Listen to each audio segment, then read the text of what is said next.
Beeldenstorm. Welkom bij deze podcast van Beeldenstorm. 21 mei is de dag van de culturele diversiteit.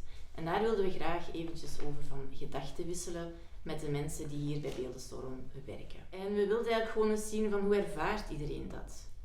We hebben natuurlijk wel een werkkader met een arbeidsreglement waarin staat dat we een vrijzinnige organisatie zijn. Maar we zijn natuurlijk ook allemaal mensen met emoties en eigen visies en overtuigingen. Dus daar gaan we vandaag een beetje samen over praten in een groepsgesprek. Bonjour à tous et merci de participer à notre deuxième podcast. Donc aujourd'hui la thématique c'est autour de la journée sur la diversité, donc qui sera le 21 mai.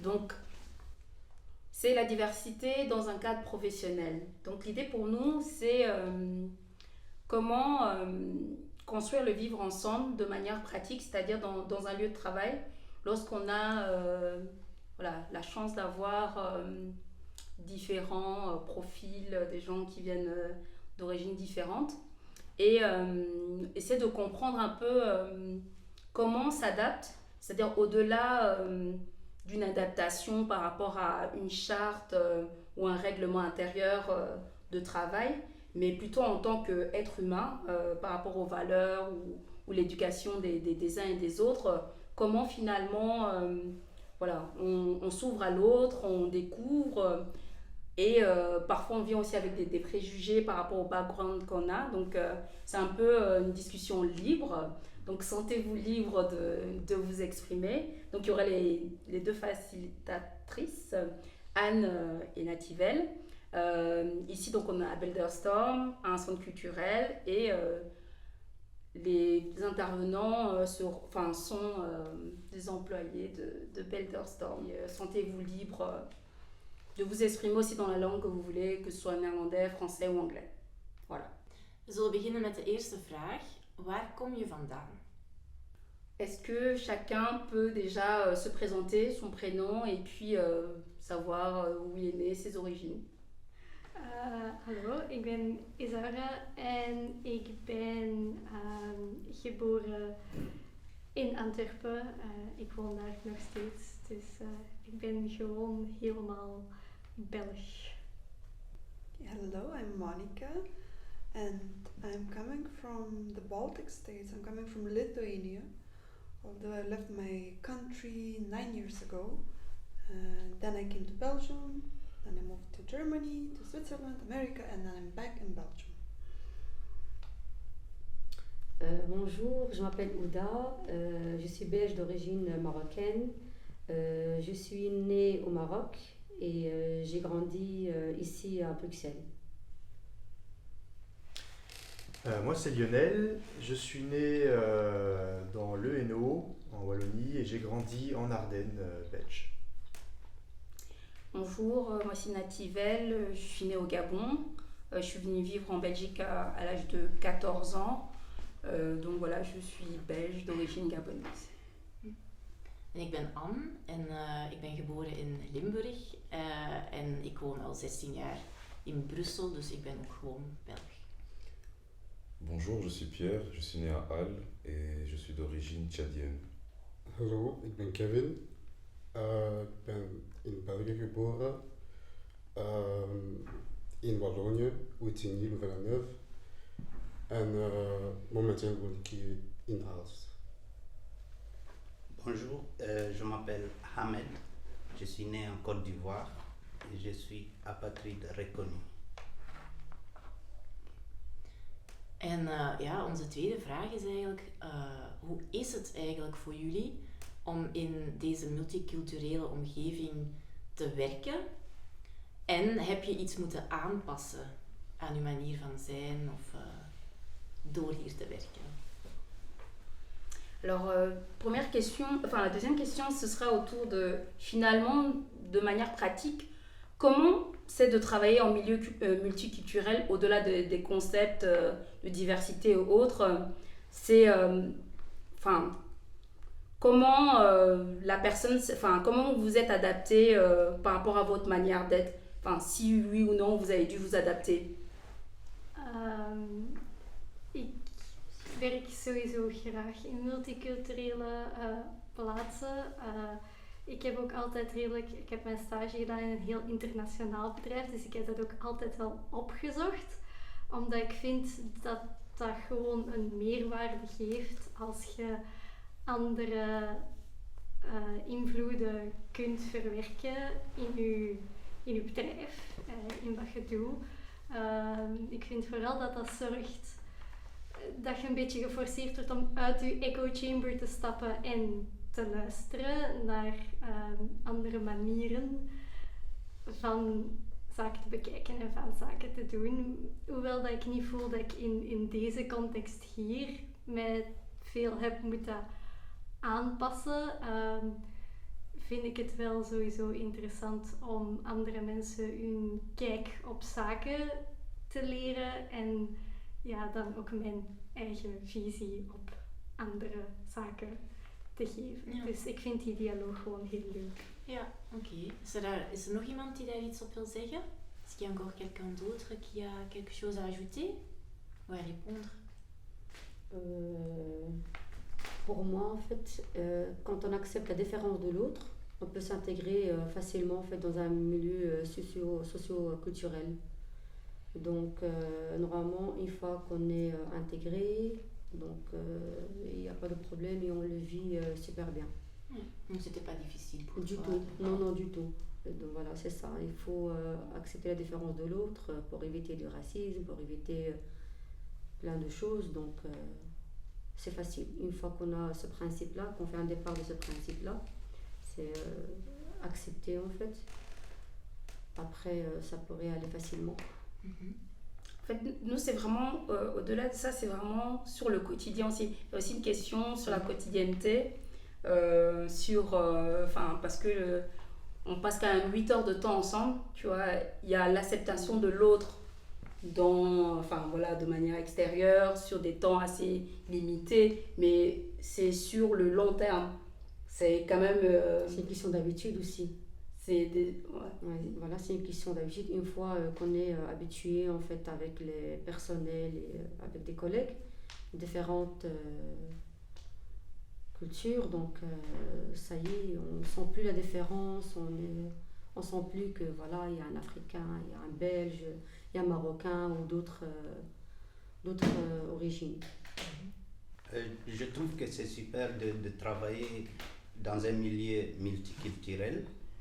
Mais pour ce qui est d'adapter mon comportement, je n'ai rien adapté du tout. Je suis comme ça parce que j'ai vécu plusieurs années, disons 20 ans et quelques, avec des différentes nationalités.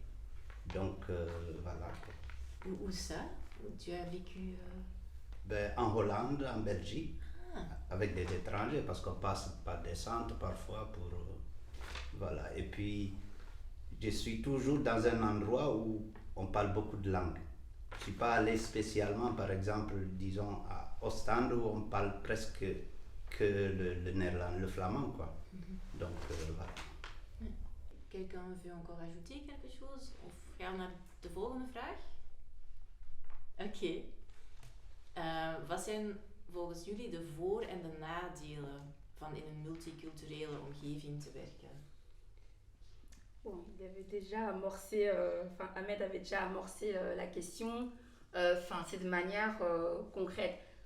Je sais que tout le monde est politiquement correct, mais je pense quand même que, il y a quand même des différences, il faut quand même s'adapter. C'est pas forcément dans le jugement, mais chacun de nous vient avec son background et je pense qu'il y a, ça demande quand même une adaptation.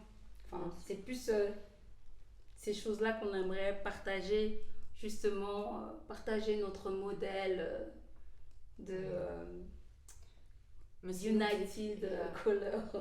Comment, quelle est la recette justement? Donc, quelle est la recette de ce vivre ensemble qui apparemment est assez naturel? C'est le thé de Jacob. Ouais, dat brengt ons allemaal samen, de muntthee van Jacob.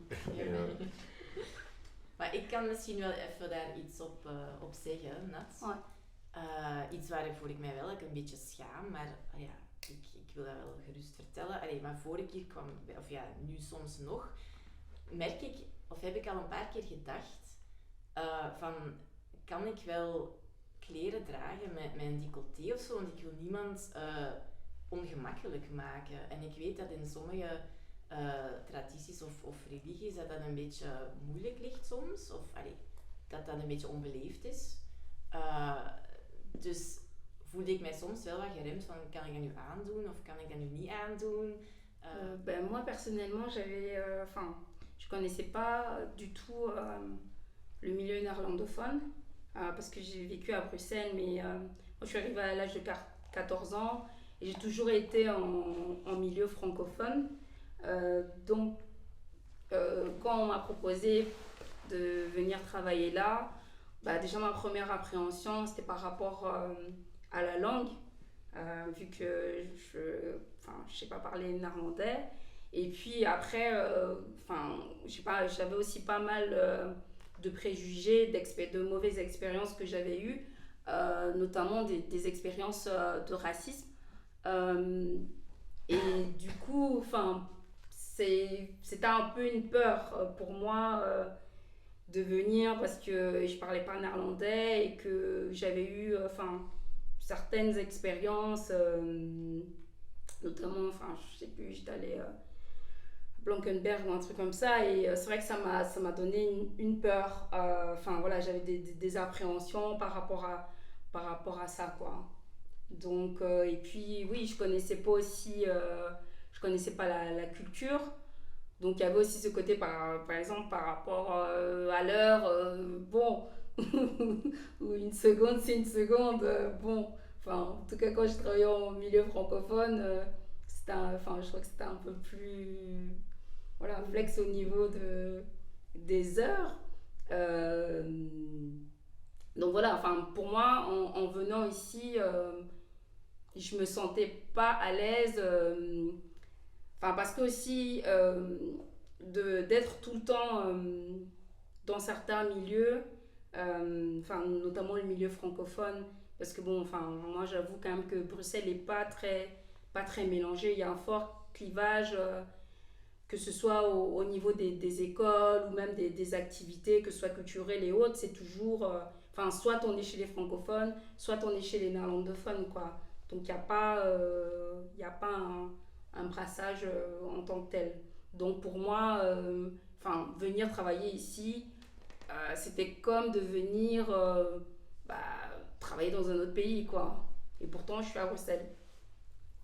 Ja, maar dat hebben we in België, vrees ik. En dat is dan eigenlijk bijna eigen aan onze Belgische cultuur. Dat wij zo hard zitten met dat communautair debat sinds de oprichting van België, dat wij dat zelf nog niet hebben onder elkaar.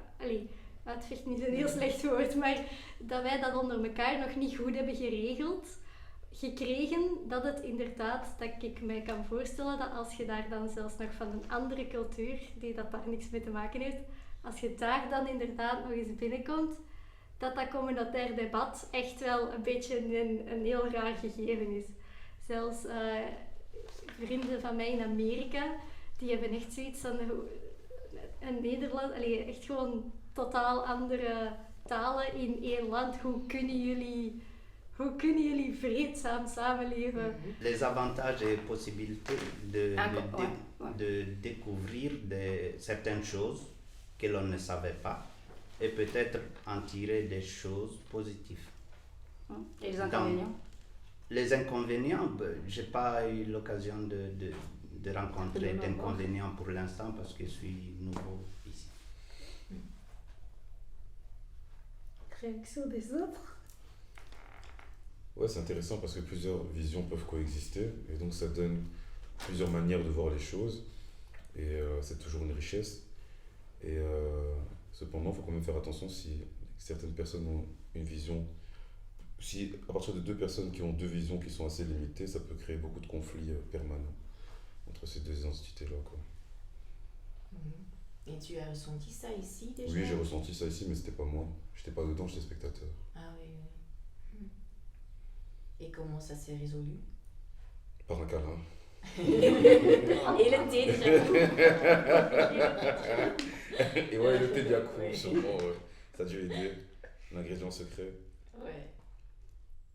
Ouais, enfin pour moi, effectivement, les avantages, c'est la découverte, c'est d'avoir la chance dans le quotidien un peu de pouvoir voir, même si après on a un peu des profils lissés parce que on n'a pas vraiment les gens comme quand ils sont dans leur pays, mais il y a quand même, on peut quand même découvrir certaines choses sur la manière de manger ou dans des discussions ou par exemple sur par exemple là dernièrement il y avait le Ramadan, donc même si on ne fait pas le Ramadan, mais on a pu le vivre un peu au quotidien, c'est-à-dire même si on savait quand est-ce que ça commençait, on savait quand est-ce que ça finit,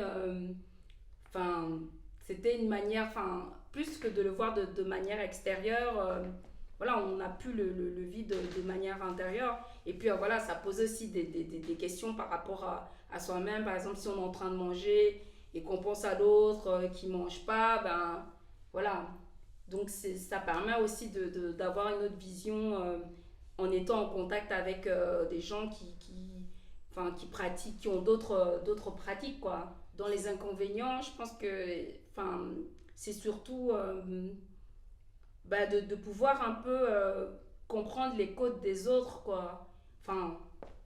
Parce que on n'a pas la même manière je sais pas, de se saluer ou des choses comme ça, donc ça peut aussi créer pas forcément des tensions, mais des malentendus. Donc par rapport à ça, ça je trouve, inconvénient, je sais pas si c'est le mot, mais c'est l'une des difficultés en tout cas d'être en milieu multiculturel, c'est que il faut pouvoir faire attention aux différentes personnes qui sont autour de nous et faire attention à ça. C'est plus ça pour moi que je vois comme difficulté. Ja, hier is het natuurlijk ook zo dat veel mensen iets hebben meegemaakt. Hè? Donc il y a aussi des gens ici qui ont vécu des choses. Donc ça met encore quelque chose, une sensibilité en plus.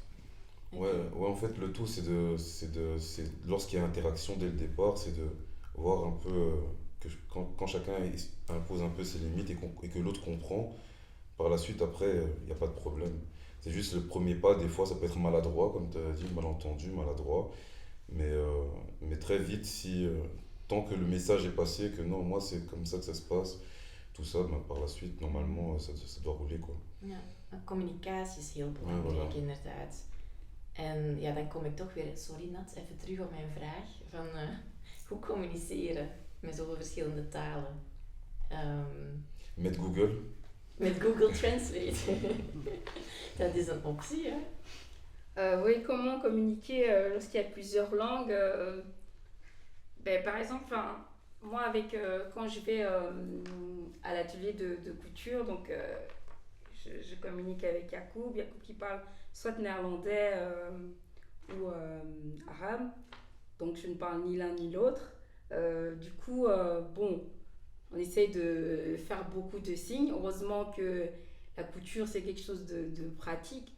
Après maintenant, quand on a envie d'avoir des discussions, soit j'essaye de deviner ce qui se dit, soit il y a un autre intermédiaire qui est Younes, qui lui parle arabe et français, donc souvent par exemple on passe par Younes, quoi. Donc il y a aussi ce truc de soit essayer de comprendre par rapport on dit un mot et puis c'est un peu, je sais plus comment on appelle le jeu, ou Pictionary avec Pictionary. En faisant plein de gestes, on essaie de comprendre les mots, quoi. J'allais revenir sur les inconvénients du fait de vivre ensemble. Par exemple, nous avons des gens, quand ils se lèvent le matin, qu'ils ont eu déjà des problèmes à la maison, ils ne savent pas le masquer. En fait, quand une personne est en face, le premier qui vient, c'est-à-dire l'autre, il voit devant lui directement pas le même visage qu'il a l'habitude de voir. Donc, si l'autre ne lui parle pas, il peut penser que peut-être c'est pour moi, tu vois. Par exemple, vous lui dites bonjour et comme il est en colère, il ne répond pas. Donc, c'est ça parfois. Il faut savoir aussi ignorer certaines choses. Il ne faut pas dire forcément parce qu'aujourd'hui, il me tire là. Bon, j'ai l'impression qu'il me tire le visage. Donc, voilà, c'est des trucs là. C'est ce genre de choses qui sont difficiles quand on vit avec des différentes cultures, quoi, je pense.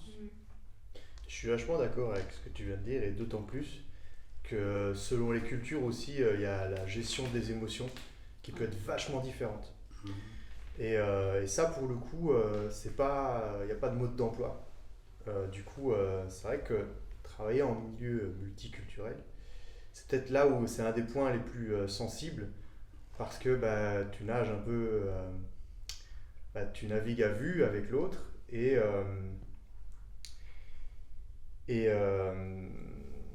comment dire? En fait, il y a comme un espèce de voile pudique qui est obligé d'être mis en place au début parce que sinon, s'il n'y a pas cette conscience que l'autre peut gérer ses émotions de manière complètement différente de la mienne, et ben en fait, ça met les pieds dans le plat. Mais ça, ce qui arrive en général, parce que quand on n'a jamais été confronté à quelqu'un d'autre que sa propre culture, c'est ce qui se passe, on met les pieds dans le plat, on fait une bourde, et puis c'est comme ça qu'on apprend, quoi. Je pense qu'ici, en tout cas, on est tous des personnes qui ont fait l'expérience de l'autre, voire l'expérience d'être étranger face à l'autre. Donc du coup, l'apprentissage, il est déjà fait, et je pense que c'est pour ça qu'une certaine manière, il y a une assez bonne balance ici. Il n'y a personne qui arrive vraiment complètement...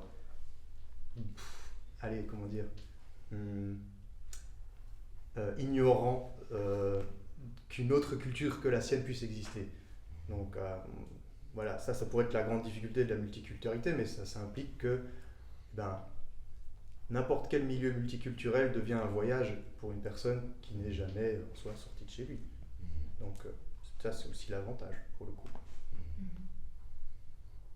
Ça va? Tout ça, c'est Il y a des gens aussi qui aiment généraliser.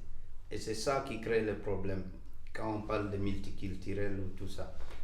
Il y a des gens, par exemple, imaginons, moi je viens de la Côte d'Ivoire. J'ai eu affaire à quelqu'un qui vient, disons, du Congo. Donc, directement, je viens dans un autre pays, je vois un Congolais. Je dis, non, ceux-là, par exemple, s'ils m'avaient volé, ça c'est des voleurs. Vous voyez? Il y a des gens qui jugent comme ça. C'est pour ça qu'on parle de culture. Sinon, imaginons dans chaque famille, il y a un bon, il y a un mauvais. Il y a des prises de tête. Tout ce qu'on voit quand on est avec des différents multicultures, avec des différentes cultures. Vous voyez? Mais, comment? C'est-à-dire, il suffit juste c'est comment je vais dire Oui, ça crée des stéréotypes en fait. Très vite on peut globaliser et dire que des clichés. Voilà. C'est ça. En tout cas, moi, ma devise, si j'ai affaire avec toi, c'est avec toi. C'est pas avec lui. Moi, c'est ça, je fais. C'est-à-dire, c'est comme ça que je fais. C'est pas parce que j'ai eu des problèmes avec un arabe que je vois un autre directement. Non. C'est lui qui m'a... Ça ne veut pas dire que je réplique, hein, c'est une façon de parler. Si je dois en vouloir, c'est lui qui est le responsable du problème que j'ai subi, non pas une autre personne. Mais pas d'amalgame, quoi. Non. Si tu me fais quelque chose, ton frère, je le vois, j'ai rien, il m'a rien fait. Tu comprends? Il t'a pas poussé de me faire quelque chose. C'est comme ça, moi, j'essaye de faire. Je sais que c'est pas parfait, mais... ça me permet quand même de ne pas penser à des choses, quoi. C'est le fait d'avoir beaucoup de recul en fait sur la situation. Voilà. Oui, tout le monde n'est pas capable de le faire malheureusement, mais c'est très important ce que tu dis. Ouais. Ouais, parfois c'est quand on est confronté à un problème ou qu'on a subi et après on trouve une façon de gérer la chose, quoi. Is door hier te werken uw kijk op diversiteit veranderd? Alors, donc là, c'est plus... bon, la question, elle est un peu générale. Je vais peut-être essayer de la préciser. Donc, c'est est-ce que votre regard a changé sur certaines cultures en travaillant ici. C'est-à-dire, peut-être vous aviez des idées un peu préconçues ou que vous ne connaissiez pas tel ou tel pays forcément. Donc, voilà. Si vous pouvez un peu partager par rapport à cette expérience-là. En permanence, en fait. Je crois pas qu'il y ait... sauf encore une fois, si c'est quelqu'un qui est complètement candide. Alors oui, évidemment, il peut se prendre des énormes claques. Rien qu'en rencontrant une personne qui vit dans le village à côté en soi. Mais on vit quand même à Bruxelles, qui est quand même peut-être la deuxième ville cosmopolite au monde, quoi. Donc forcément, en termes de multiculturalité, on peut pas être ignorant de ça. Donc je pense que les regards sur les cultures, je pense qu'elles changent au quotidien, en fait, parce que la mixité continue à se faire de plus en plus. Donc je pense que c'est tous les jours que ce changement il s'opère. Cette mixité s'opère, en fait. Moi, personnellement, c'était par exemple pendant le midi que j'ai constaté que l'arabe marocain, l'arabe irakien et l'arabe syrien n'étaient pas les mêmes. Qu'ils avaient du mal à communiquer entre eux et qu'il y avait l'arabe classique et différent. Voilà, ça pour moi, je me suis dit, ils parlent tous arabe, donc ils se comprennent d'office, quoi.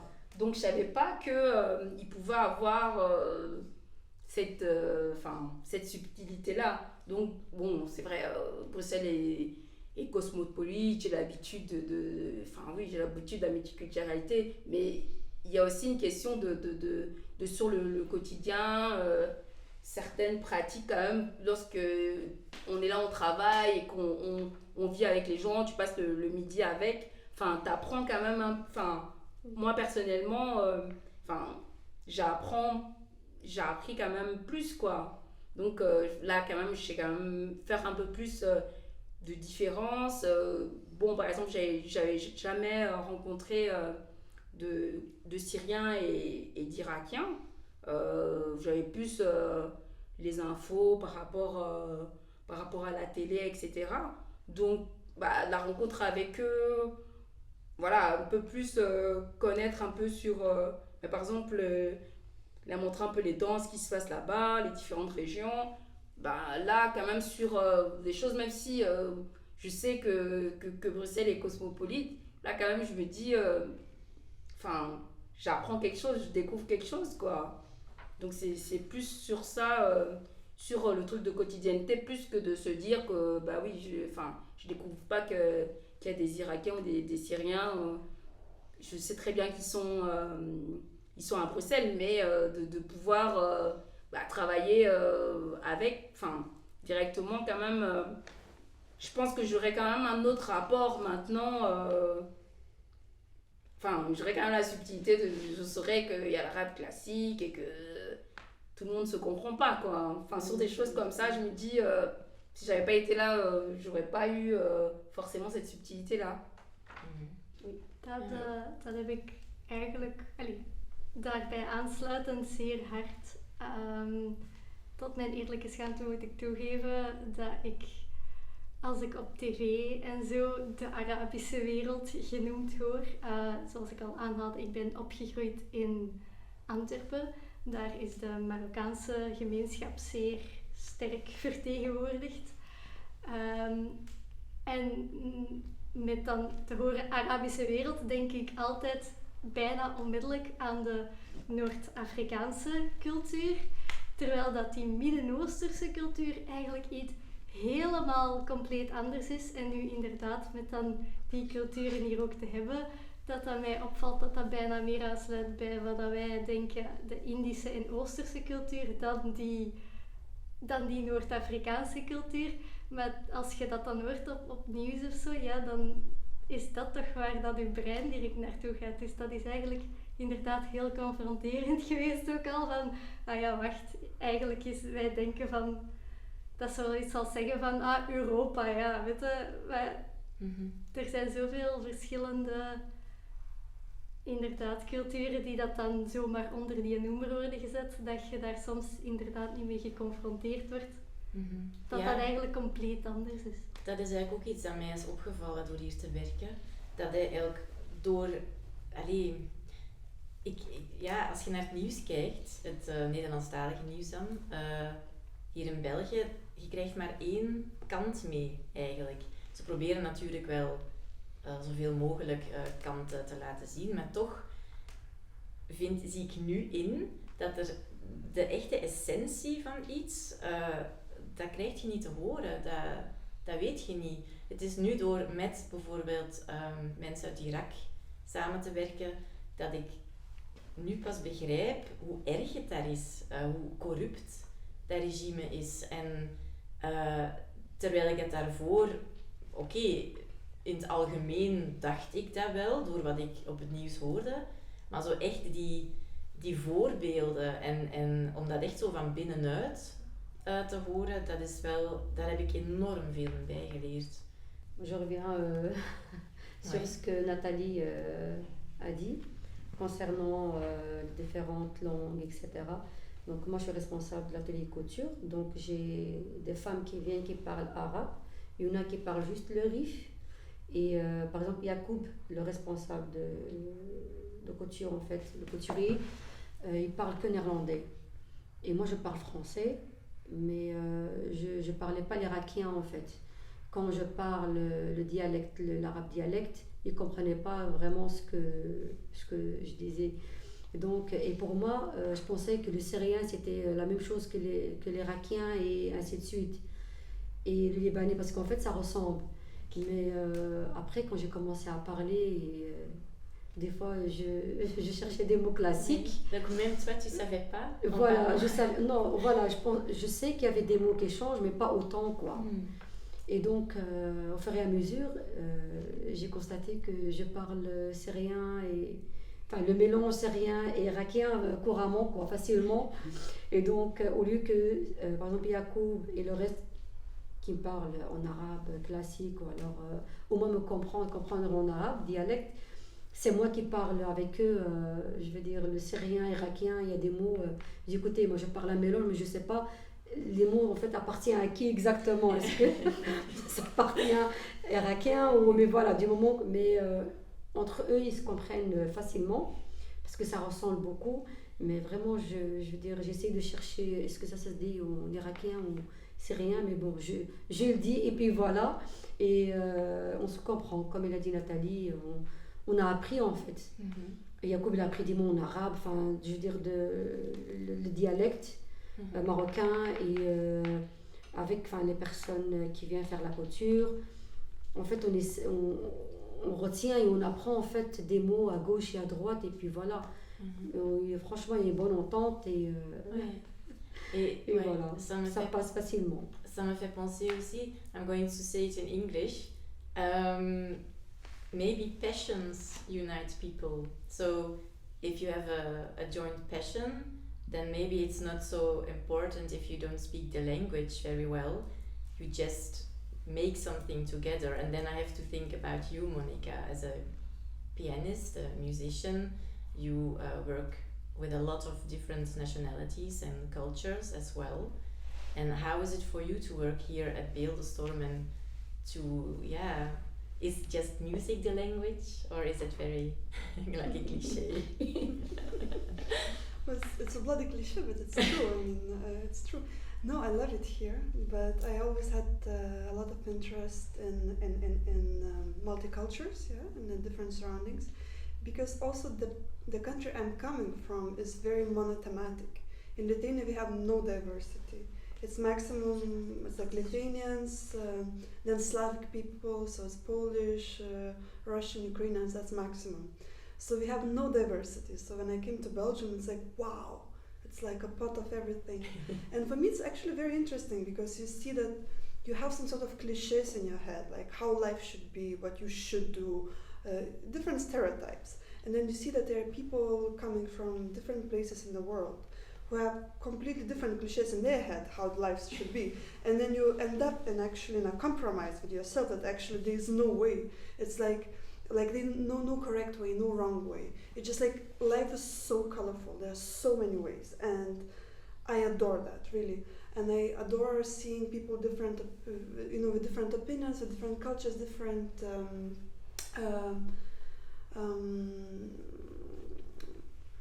different things people basically do, and I get very much inspired, and I try to apply certain things in my life. I mean, and I think it really works.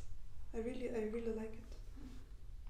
Moi, j'ai un autre truc à dire sur quand je suis arrivé en Belgique ici, par rapport à la Hollande, parce que j'ai vécu là-bas pendant 4 ans, mais je voyais beaucoup de discrimination, des trucs comme ça, du racisme. Mais après les 4 ans, quand je suis arrivé en Belgique, avant d'abord d'aller à la rencontre des gens et autres, je me suis senti directement d'abord bien, parce que je me dis, ici on entend plusieurs langues, c'est des différentes langues. Donc là-bas c'était que le néerlandais. Et moi je n'avais pas appris encore la langue, donc c'était difficile pour moi. Je parlais quand même un tout petit peu anglais, mais dès que je suis arrivé ici, j'arrive d'abord chez un Pakistanais. Dès que je suis entré, j'ai entendu quelqu'un est venu, il a dit donne-moi ça, il lui a donné, il dit je reviens après. J'ai dit waouh, j'ai dit en Hollande, jamais, même s'il manque un cent, tu vas pas prendre le truc. Mais ici, tu prends même à crédit quoi. Je savais que ça se faisait en Afrique, mais je m'attendais pas en Belgique ici. Ouais, ça c'était quand même quelque chose qui m'a marqué.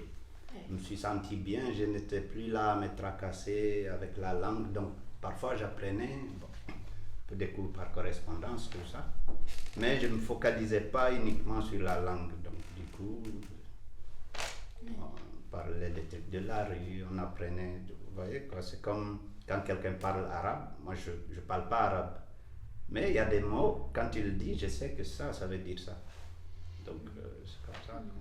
Ja, dan gaan we misschien naar de laatste vraag. Of wilt er nog iemand iets toevoegen? Nee? Op welke momenten heb je misschien toch een verschil in cultuur gevoeld hier?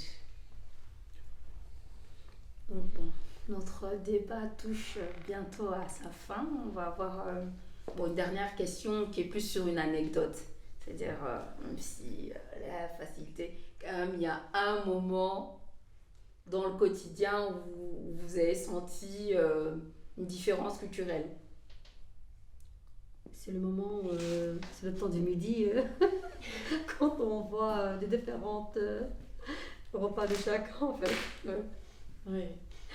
Voilà, on voit le repas des Zora, c'est un Belge quoi, on voit Yacoub, c'est rien à voir, c'est rien. Moi c'est un peu marocain et vous voyez ce que je veux dire, donc c'est... Et surtout quand Yacoub nous demande, enfin il essaie de fois de donner un peu, ou alors des gâteaux, on voit en fait, on sent que c'est différent en fait. On sent qu'il y a une différence à ce niveau-là. Ah ouais, j'ai remarqué ça aussi. Oui, mais voilà, par exemple, voilà, chacun comment il est bien sûr, mais on voit cette petite touche quoi, on voit on le sent. On voit le pas partage. Voilà, le partage surtout, c'est très important. Ça m'a frappé. Voilà, le thé, comme le thé aussi. Voilà, par exemple, des gâteaux, des choses comme ça. Comme j'ai dit, pendant le temps du midi, on voit différentes choses en fait. On voit que voilà, ça c'est ça, ça c'est ça, ça c'est ça, et on le voit en fait. On le vit, et, comme elle avait dit Nathalie au début, c'est 8 heures. On le vit, mais en même temps, on le voit en même temps. Donc, c'est ça, c'est pas juste en parlant. Donc, voilà, c'était juste ça. Ouais. Moi, ça a été plus sur le ramadan. Enfin, moi, je viens d'un pays où il y a les deux. Je ne découvre pas le ramadan, mais c'était plus de découvrir le ramadan au boulot. C'est-à-dire, j'étais en train de me dire, je me posais la question, mais comment on peut, là, dans des situations de travail qui sont déjà assez fatigantes, comment avoir vraiment cette volonté de faire ce sacrifice sur cette longue journée, quoi. C'est vraiment quand je vous voyais là en train de... Je me disais, non mais c'est possible. De souffrir. si je dois faire Ramadan, mais moi je prends congé, Le je prends soir, congé à moi, on c'est pas sourit possible, on peut pas travailler. Mais c'est une Et- question d'habitude. Ouais, mais En fait, enfin. on est habitué et ça passe. Ouais, Parce qu'on sait que ça va passer. ouais, mais Et c'est que- c'est quand même un mois. Oui, oui, Il faut manger la nuit. On mange bien la nuit. Et on dort. C'est un rythme. Mais moi, sur ça, C'est un franchement, rythme à avoir. ça m'a beaucoup questionné. Parce que bon, moi, enfin, dans ma famille, il y a des personnes musulmanes. Mais moi, pour moi, le ramadan, c'est le ramadan a commencé. Et puis, à la fin du ramadan, j'attends seulement qu'on m'invite pour manger le mouton. Donc, mais de le voir sur le quotidien, comme ça, sur 8 heures, je me dis, mais chaud, quoi. Ouais, c'est une question d'habitude. D'habitude. C'est vrai que moi, en fait, c'est ma première année de travail et que c'est la première fois que je passe le ramadan en travaillant. Et je crois qu'on m'avait tous.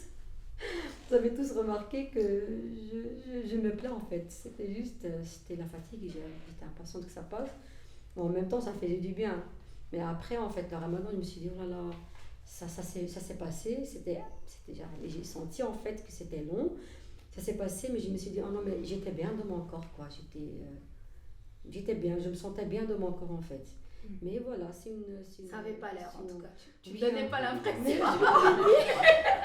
je parlais d'après, À te voir. après, non, Après, j'avais ouais. difficile sur le moment. J'avais Ok. dit, mais après, c'est après que je me suis dit, ah non, non, c'est vrai que c'était mieux là. Parce que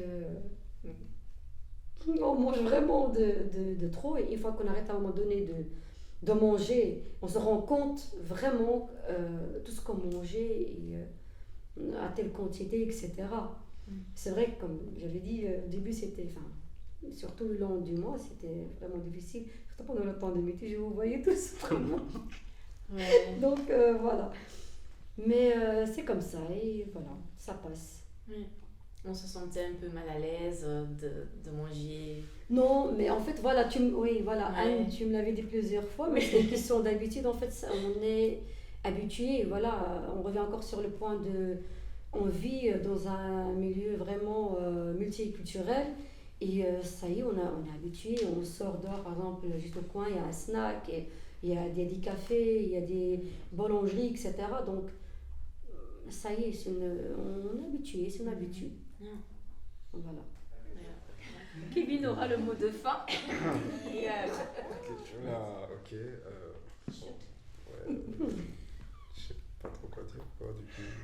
Je sais pas que tu quoi. Ben, par exemple, avec Issam, pendant. D'ailleurs, dédicace à toi, Issam, si tu nous écoutes. Ben, la période du ramadan, en fait, à midi, on mange toujours ensemble. Et du coup, ben oui, forcément, je savais pas trop comment réagir, comment me comporter, tout ça. Est-ce que ça c'est bon, est-ce que ça c'est pas bon? Mais il m'a direct fait comprendre que, au calme, enfin, mange comme tu veux, y a pas de souci de mon côté. Et ouais, du coup, c'est vrai que moi, du coup, je suis né en Belgique et mes parents sont. Ma mère est rwandaise, mon père est burundais. Et à la maison, on parle français. Et en primaire, on a déménagé en Flandre. Du coup, le néerlandais, en fait, moi, je savais même pas ce que ça voulait dire le néerlandais. Je savais pas que c'était une langue qu'on parlait en Belgique. Tellement j'étais jeune, je savais pas c'était quoi. Et oui, bien sûr, je me sentais très perdu. Et je sais aussi le sol noir, je me rappelle très bien, je me sentais vraiment, en plus, à un si jeune âge, c'est pas évident. Tu sais pas où est ta place. Tu rentres à la maison, des moqueries, etc. Mais non, plus je grandis ici, plus je vois d'autres cultures. Et c'est vrai que j'ai des amis de toute culture, mais le ramadan, tout ça, je savais vraiment pas en vrai comment ça se... Je voyais ça de loin. Et là, du coup, ici, je l'ai appris, je l'ai vu un peu de plus près avec Issam. Et voilà, c'est un truc où je me suis dit, ah ok, ben, de son côté, ça ne me dérange pas trop que je mange à côté de lui, etc. Donc j'ai trouvé ça assez intéressant et j'ai appris des trucs ici aussi par rapport à ça. Voilà. Oké. Merci Kevin. Eh ben, avec plaisir. Oké. Je passerai la casse-tête. Je passerai la casse-tête. Oké, dan gaan we hierbij afronden. Heel hard bedankt iedereen om jullie mening te geven en een beetje dingen te delen met ons. En ja, tot de volgende podcast. Ben, merci à tous les participants pour ces échanges enrichissants et on espère qu'à l'écoute de ça, ça pourra donner des exemples pour d'autres, voilà, pour ce miracle de Beeldestorm, de la multiculturalité, la diversité en milieu de travail. Voilà. Ouais. Merci. Merci à toi Ja. et merci à Anne. Merci. Dag. Dank u, Dag. shukran. Merci, gracias.